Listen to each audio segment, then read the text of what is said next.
motion to approve the minutes? Seeing none, all those in favor say aye. Aye. All those opposed say no. The motion prevails, and the minutes for March 6, 2024 are approved. The first bill on the agenda is House File 4569 from Chair Howard. Chair Howard, would you like to move your bill? Yes, Madam Chair. All right. Chair Howard moves that the House Files 4569 be re-referred to the Judiciary, Finance, and Civil Law Committee. Chair Howard, to your bill. Thank you, Chair Igbaje. Members, as we've talked a lot in this committee, we know that Minnesota is facing a housing crunch, a housing crisis. More than 600,000 Minnesotans are struggling to afford their homes, and all across the state we have housing shortages and the needs are significant.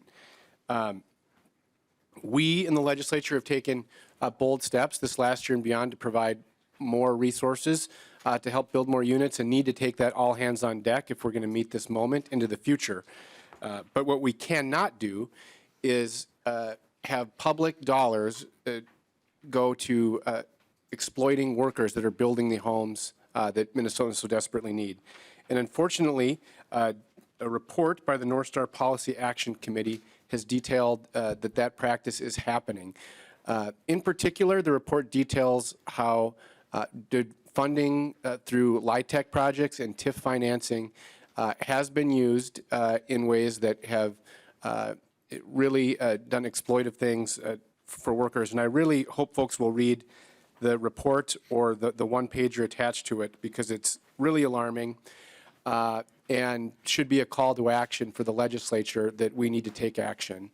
And that's what House File 4569 seeks to do in a couple of ways. First, the bill would ensure that prevailing wage is applied to LIHTC projects of 10 units and above. Currently, nearly all or most of funding through MHFA projects are subject to prevailing wage, but currently LIHTC is not. And so this would apply that to LIHTC, but provide that flexibility so that it would apply 10 units and above. Secondly, we would look at ways to ensure more transparency. You know, sunshine can be the best disinfectant. We would ensure that developers have to provide a list of the contractors and subcontractors they're working with on projects, and list if those subcontractors have a history of poor labor practices, wage theft, and a list of other conditions. Third, we have accountability measures in this bill. So that if a developer continues to engage in these types of practices, you know, they will lose out on the ability to secure those public resources in the future. And all put together, what we see here is a bill that would help us ensure that when we're building homes that are affordable, we're doing so with respect and dignity for the workers that are building them. And with that, I'll turn it to my testifiers. Thank you, Chair Howard. We have a couple testifiers on the list. The first person is Jake Schwitzer.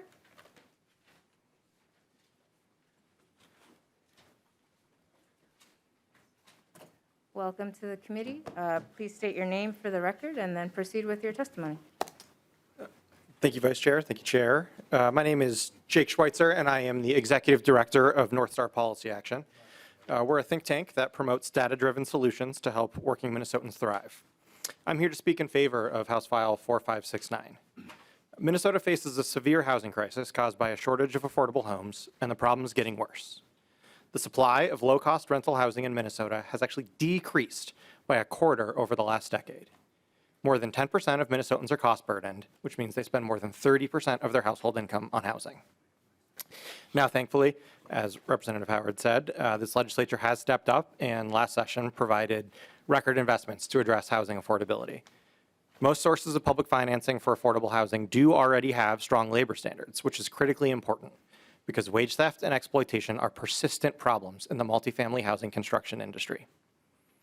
Unfortunately, two of the largest sources of public financing for affordable housing, low-income housing tax credits, or LIHTC, and tax increment financing, or TIF, are lacking in important safeguards for workers. In November, North Star Policy Action released our report called Subsidizing Abuse. This report named contractors that have been charged with or face allegations of exploitation according to interviews with workers and industry experts. We identified housing developments that have received funding from LIHTC and TIF and are still employing the problem contractors that we named. We found that since 2016, workers on 25 projects that received approximately $31 million in LIHTC funding were at risk of exploitation by problem contractors. And since 2018, workers on 14 projects that received approximately $53 million in TIF subsidies were also at risk. In total, over $84 million in taxpayer subsidies have gone to projects employing contractors with proven or alleged labor violations. Now, when we say things like labor violations, worker exploitation, wage theft, it can sound very general, a lot of legalese. This is dehumanizing the actual abuse of workers that is so common in this industry.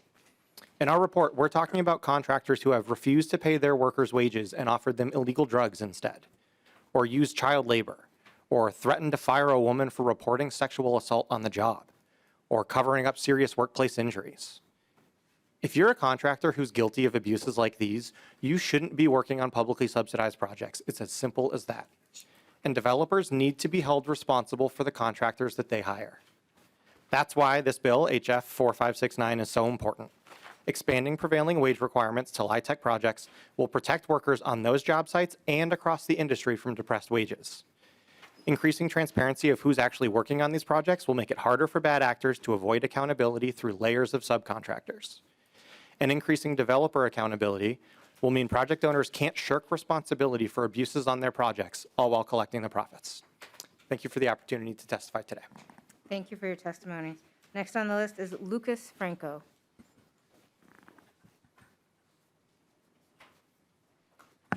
Welcome to the committee. Please state your name for the record and then proceed. Thank you, Vice Chair and members of the committee. My name is Lucas Franco. I'm here on behalf of Leuna, Minnesota and North Dakota, a union of more than 14,000 proud men and women who build our state's critical infrastructure. I'm here to speak in favor of HF 4569.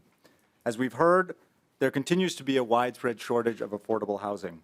More than 10% of Minnesotans are cost burdened, and even many of our members who generally earn good family-sustaining wages continue to have challenges renting or buying a home. Thankfully, this body and many other units of government have really stepped up to provide critical financial assistance to meet our housing needs. Yet, as Jake Schweitzer just discussed and the North Star Policy Action Report revealed, too many of these public dollars are channeled to problem contractors that build new housing on the backs of vulnerable workers. This includes one contractor that deprived workers of more than $126,000 in wages, misclassified workers, and submitted misleading information during the course of an investigation. And yet this contractor, like many others, were back working on publicly subsidized projects. We need to address our housing shortages, but we cannot allow public dollars to fund worker exploitation. This bill will prevent exploitation by implementing robust labor standards on grant and tax incentive programs. And I want to just briefly highlight a few key provisions of this bill. First, the bill expands prevailing wage coverage on LIHTC projects. As we have seen for over 100 years or close to 100 years, prevailing wage policies protect construction workers from wage theft and exploitation and ensure that responsible local contractors are not put out of business by unfair competition. Prevailing wage policies achieve these goals with at most a minimal impact on housing costs. A 2021 peer-reviewed study in the International Journal of Employment Relations disputes the 15% cost impact number that's often cited by opponents of prevailing wage and instead found modest impacts on prevailing wage on overall project cost in the affordable housing market. And the authors conclude that the modest impacts were likely explained by the widespread prevalence of, quote, illegal and undesirable practices, unquote, such as widespread misclassification found in the housing industry more generally.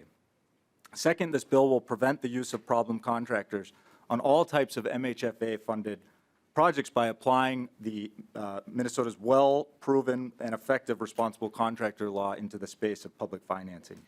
And third, this bill closes the developer accountability gap that we so consistently see in our industry. Too often, developers claim that they have no responsibility for what happens on their projects. They generally pass the buck down to their generals or lower-tier subs. This lack of accountability allows these low-road practices to fester, and this bill will break that cycle. In summary, this bill will break the pattern of problem contractors working on publicly subsidized projects and prevent worker exploitation by guaranteeing family-sustaining wages, by extending Minnesota's responsible contractor law, and by holding developers accountable that repeatedly use irresponsible contractors on their projects. Thank you for your time and consideration of this bill. Thank you for your testimony. The last testifier on the list signed up is John Bosch.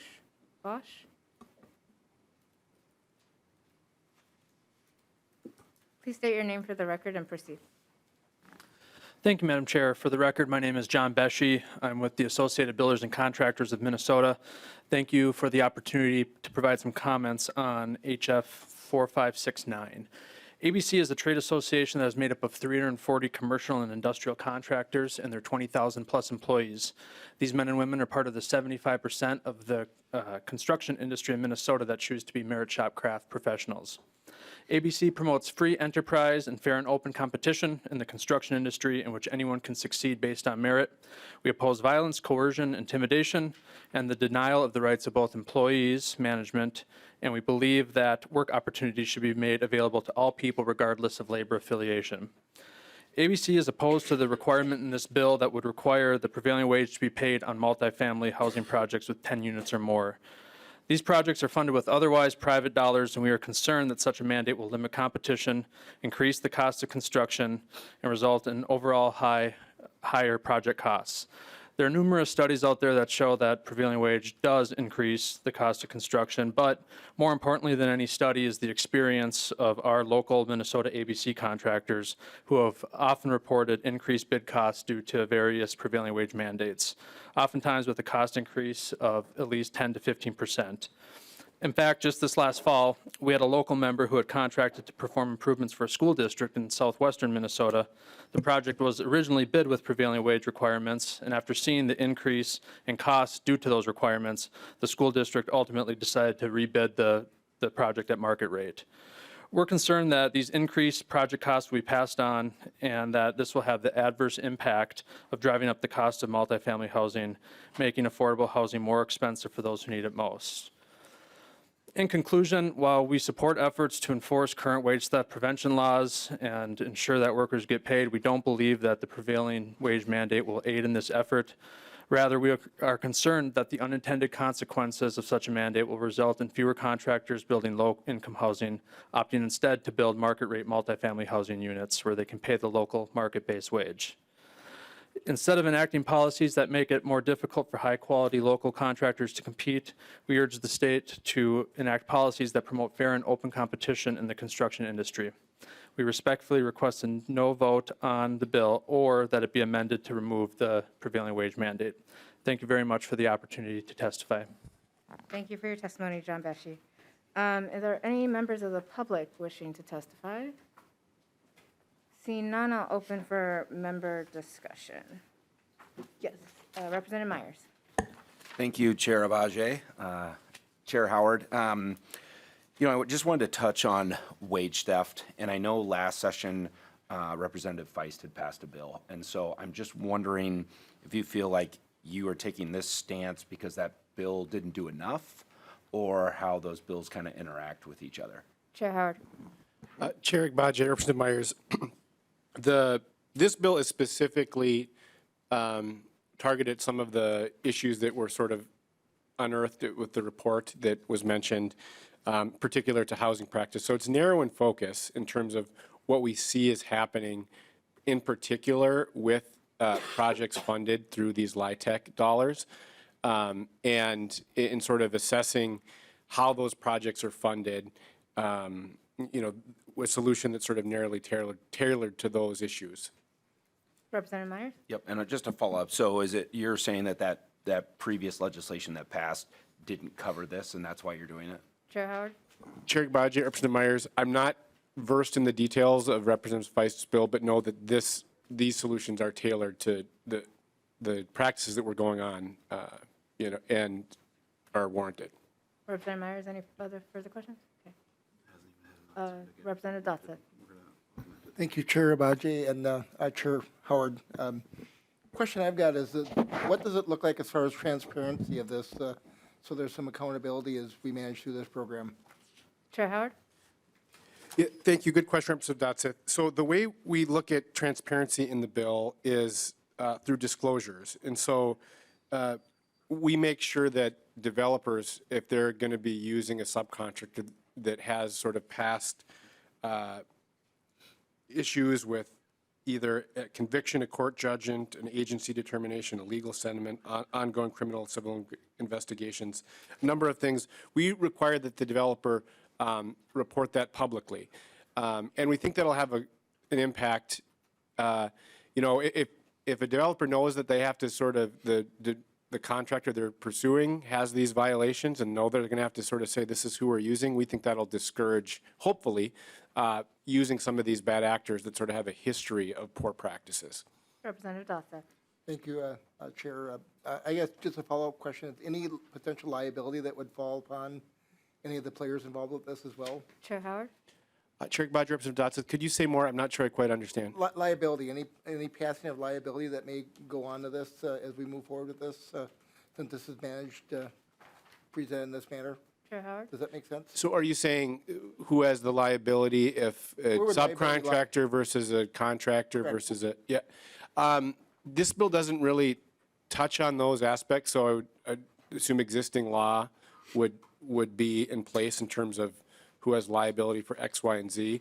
Although I would say that if we pass this law, I think we would see fewer subcontractors and folks that have a bad track record on a whole host of issues being utilized. So I think you'd see better construction, fair construction, and workers being treated more fairly. Thank you. Thank you, Representative Dossett. Representative Petersburg? Thank you. I appreciate that. I'm looking at the bill, and I think the last testifier brought up something that I had been thinking about, and that is that, first of all, we don't want exploitation, and we don't want to have bad actors in the situation. But I'm wondering if there's any analysis on whether or not this actually will increase costs either marginally or more than that. Has there been any analysis on how that may be impacted by utilizing prevailing wage and other things throughout the system? Chair Howard? Chair Bajay, Representative Petersburg, we've heard some sort of different stories about, and I think there's a volume of reports about how much and the impact of prevailing wage to cost. I think one thing I'd note is if we're comparing prevailing wage to sort of practices that are, unfair to workers, I'm not sure that that's, I'm sort of not comfortable with that floor where we're not treating workers well with dignity and respect. And so I guess from my perspective is I don't think we should sort of set ourselves up for a sort of false choice about whether we can have, treat workers, pay workers a fair wage, et cetera,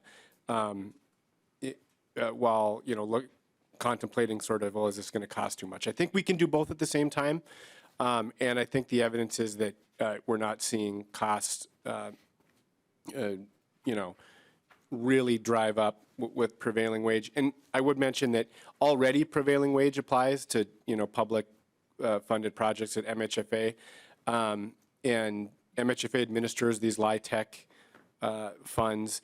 And so in some sense, I think, as I've talked to folks, people are surprised it's not already included. And again, we have included that 10-unit piece to sort of right size as well. Representative Petersburg?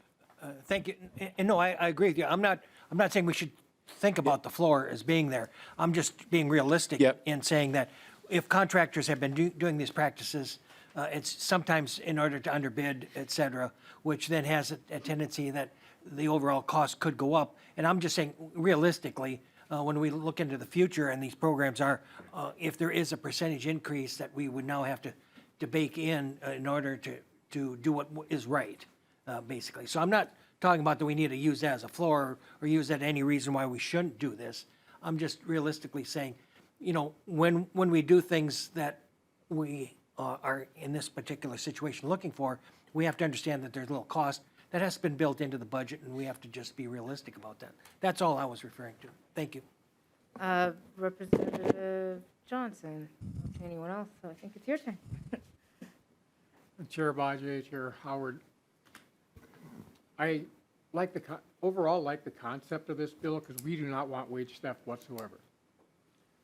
But I do have some concerns on it.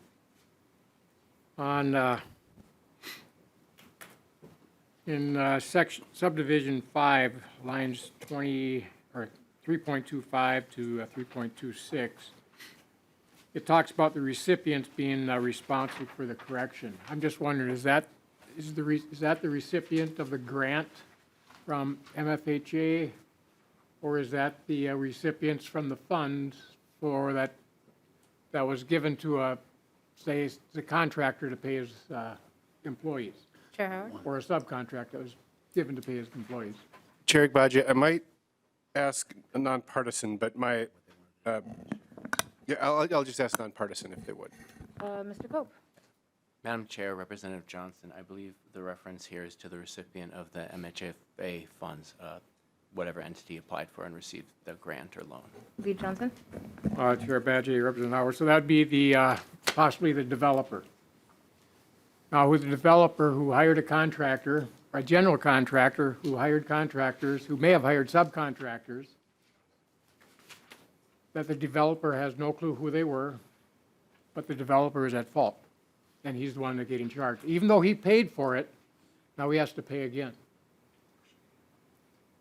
He did good things, he did things in good faith, and somebody else down the line violated that faith. Why is it we're going after the developer instead of the person that, or the contractor or subcontractor that actually violated it? Chair Howard? Chair Agbaje, Lee Johnson, the phrase that comes to mind is the buck stops here. When you're the entity in charge of this development, there comes with it some accountability, some responsibility. And what we've seen is that there's a handful of developers that continue to engage in the same practices. The same practices keep coming up. And sometimes that is sort of what we hear from, I think, from the developers. Well, I didn't know this was going on. I think it's appropriate to put more accountability on the developer who is ultimately responsible for the type of housing that they're building and the kind of folks that they're employing to use to do the work. Lead Johnson? And Chair Badger, Representative Howard, I somewhat understand that, but a lot of times these developers are putting in a lot of their own money as well. They usually have to have matching funds. They do not want, most of them, the vast majority, want things done properly. I guess if there's developers having a common practice of that, maybe there should be a list put together that they're not eligible for the funds to begin with. In greater Minnesota, we have a huge problem. A lack of housing, especially workforce housing. If you remember last year, former Representative, name slipped my mind now, but better known as Coach. Fabian was here and talking about the problems they were having up in Roseau because of prevailing wage. Because of prevailing wage, it brought the cost to the point where it cost more to build the facility than actually the property was worth when it was done. So they couldn't do it. We had to change some statutes in the grants to go from, I believe we went from 25% mat, or 25% grant, 75% mat, to a 50-50, so they could actually build the housing they needed for the workforce housing up in Roseau. I have concern that this is going to even make the situation worse. We are over 100,000 units short in this state. One of the testifiers talked about how that's so little difference happening between the cost and the prevailing wage. That may be true in the metro area, but in greater Minnesota, it's a huge difference. That's where that 11, 12% difference in cost comes up. It makes a difference whether something is buildable and viable or can't be done. So I do have concerns with that part of it. The prevailing wage in the metro is totally different when you get out to greater Minnesota. Unfortunately, a lot of our contractors local contractors don't fill out the form. How do we get them to do that? So we actually get a true account of what the prevailing wage in those communities are. So that's an issue we have to deal with. And then a lot of these projects, when they're larger projects, 10 units or more, in greater Minnesota, there's not that many companies that can actually build them. So that, and now the ones that can, they're going to be locked out. They could be locked out just because of the prevailing wage issue and what they pay their employees to begin with and what things going on. And when you get to the point where the property is more than what it is worth, less than what it costs to build, it's not going to happen. So like I say, I do have concerns on this, especially when it's going after the person acting in good faith and not the actual culprit that's going to be responsible for the wage theft. I do have problems. I think this bill needs to move on to get dealt with, but I hope you understand the issues that our side of the aisle have on this, and hopefully we can work it out. Thank you, Lee Johnson. Any other comments from members? Not seeing any. Any final remarks, Chair Howard? Chair Bajay, I would say thank you for the comments, Lee Johnson. Some of the economics that are happening, particular related to housing development in greater Minnesota, require specific solutions. I believe that we can and should do something like this, but that doesn't, we can and should be looking at ways to help cities, pay for infrastructure costs and look at some of the other reasons why. I think there are other there are underlying economic reasons why some of that development is hard and sort of why things aren't penciling out, and that requires our attention. But again, I think this bill, and I appreciate some of the comments about the intent, happy to continue to kind of work towards resolution.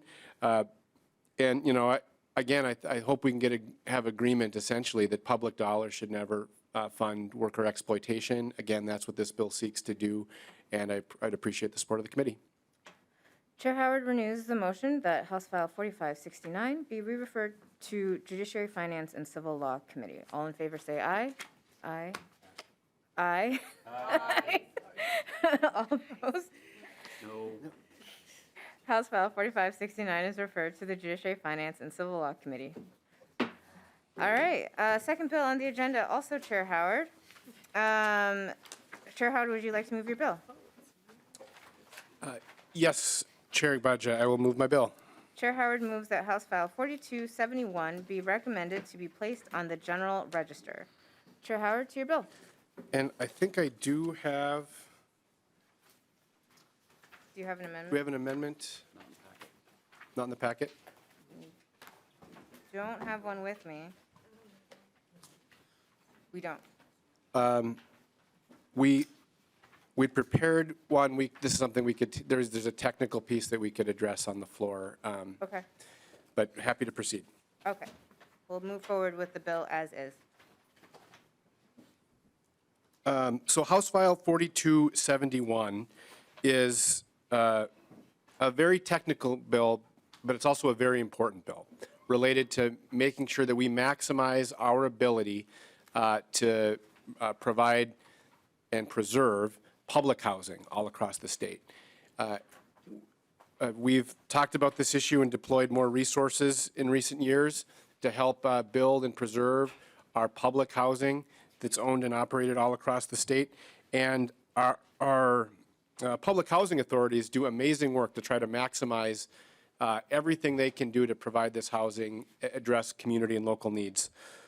One of the things that they will seek to do is maximize the federal resources they receive. And that is often or will require them to incorporate themselves in a slightly different manner. And what we've run into is an issue where they're forced to basically choose. Should we reorient and pursue these federal funds and maximize the federal dollars we can get? But if we do that, are we putting at risk our ability to access POP funds or public housing funds through general obligation bonding dollars? because we have a situation where Minnesota Management and Budget has raised concerns about the validity or of the public ownership of these entities. And what this bill seeks to do is clarify that when a housing authority recreates itself, basically a carbon copy of itself, they truly are a public entity, and they operate in every which way that the original entity would do so. And, you know, I sort of liken it to if it looks like a duck, if it quacks like a duck, it's probably a duck. And if these public housing authorities act like a public housing authority, are organized as such, then they are one. And so that's what this bill seeks to clarify, so that we can maximize our public housing authorities across the state to be able to seek and utilize resources to provide public housing all across the state. Thank you, Chair Howard. There's a couple testifiers on the list. First is Assistant Commissioner Jen Hessmer.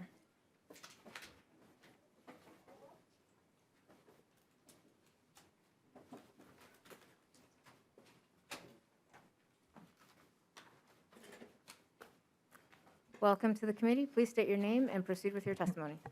Great. Thank you, Madam Chair, and good afternoon to members of the committee. For the record, I am Jennifer Hassemer, Assistant Commissioner at Minnesota Management and Budget. Thank you for the opportunity to make a brief comment on House File 4271. Chair Howard has heard me speak to this bill recently, and we appreciate the recent conversations we've been able to have with advocates. This is an issue that MMB has been engaged on for many years with the Minnesota Housing Finance Agency and the Minnesota chapter of the National Association of Housing and Redevelopment Officials. We look forward to continued discussions about the technical aspects of this bill and any amendment. Unfortunately, the U.S. Department of Housing and Urban Development did not design the Rental Assistance Demonstration, or RAD, program with Minnesota's Constitution in mind. There are barriers to making all options under RAD work for public housing authorities that have received state bonds in the past and that may seek them again in the future. The Constitution requires that state bonds can only be appropriated for projects owned by state agencies or political subdivisions of the state. MMB's ongoing interest in this conversation will be protecting the validity of the state's bonds and ensuring that the constitutional public ownership requirement continues to be met. We may not be able to find a solution for all cases of RAD, but we have been exploring options that appear to be available under current law, and we look forward to continuing these discussions about what may be possible with the stakeholders. Thank you. Thank you for your testimony. Next up is Melissa Taphorn.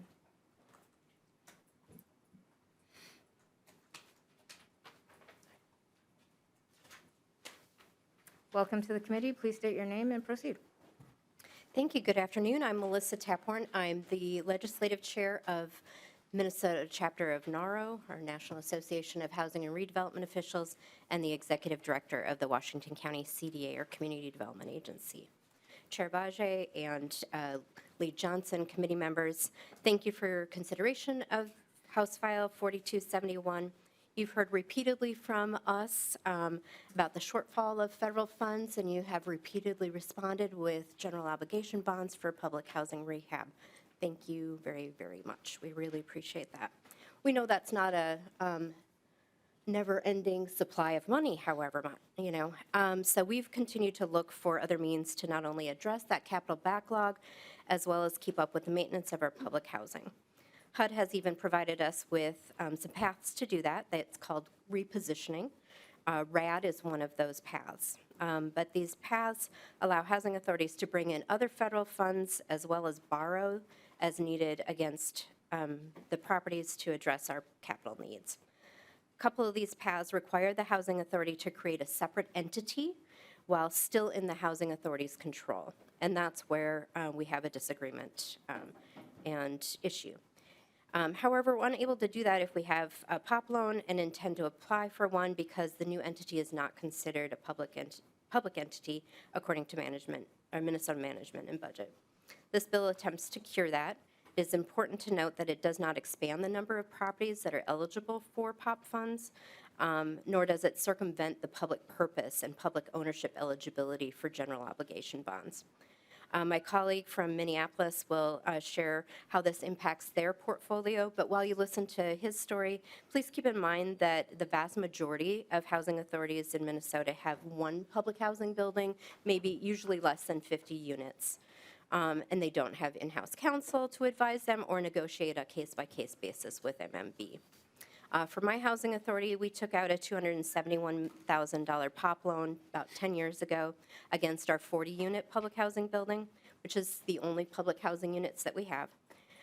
We'd like to reposition these units to a housing choice voucher platform, which is one of the repositioning paths, where HUD would pay us. It has the potential to go from $280 a month per unit to $1,020 a unit per month. And that alone would give us $355,000 just in 1 year to reinvest in that property. Right now, we have to wait until our POP loan is paid off, which is out until, or not paid off, but expires in 2051. Even if we wanted to pay it off, those restrictions continue before we could reposition. We look forward to working with you to find a clear and transparent process to ensure a long-term solution for our public housing. Thank you very much. Thank you for your testimony. Last on the list is Abdi Warsami.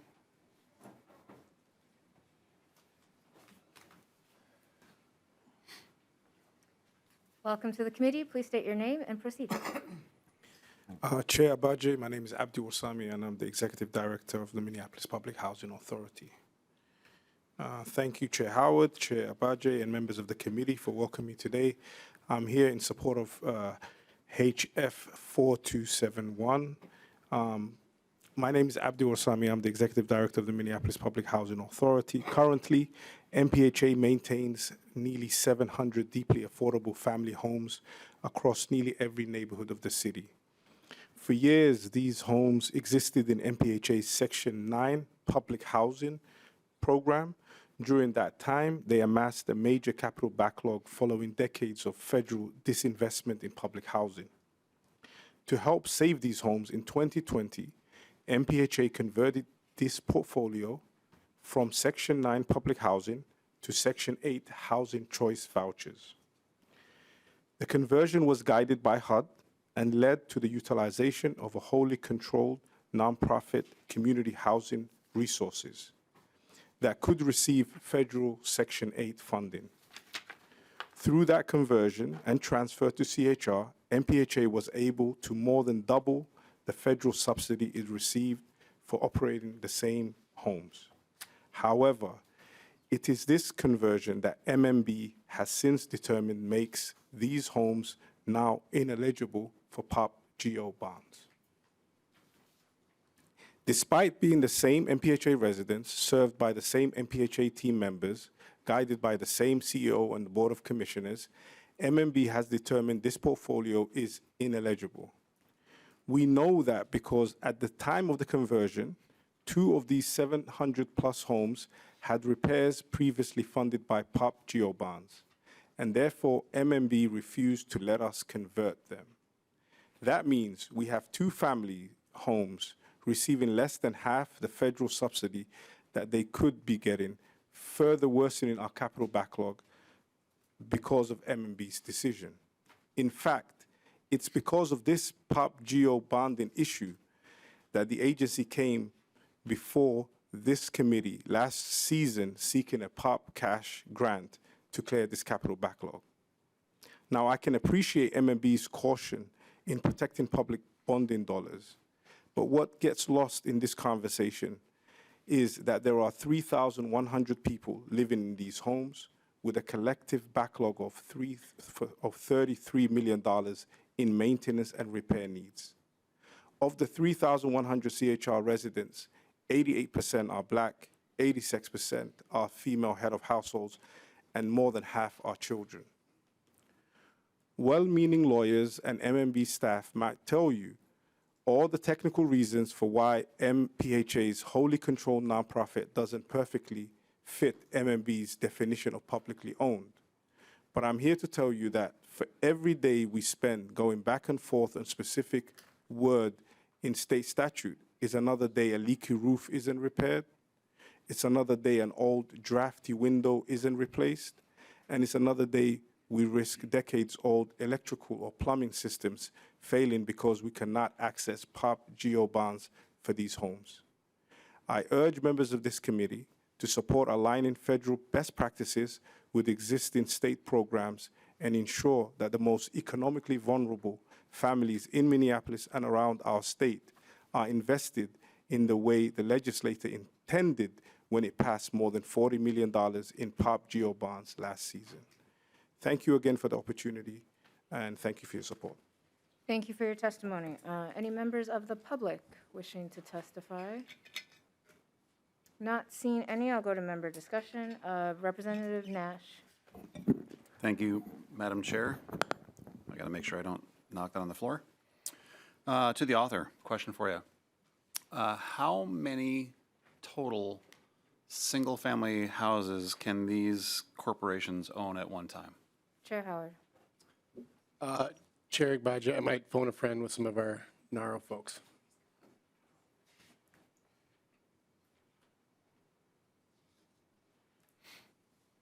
Thank you. Just state your name and then answer the question.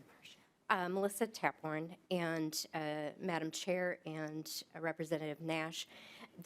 Each housing authority, you would create one of these corporations or companies per project. What HUD requires is that it be a single asset entity.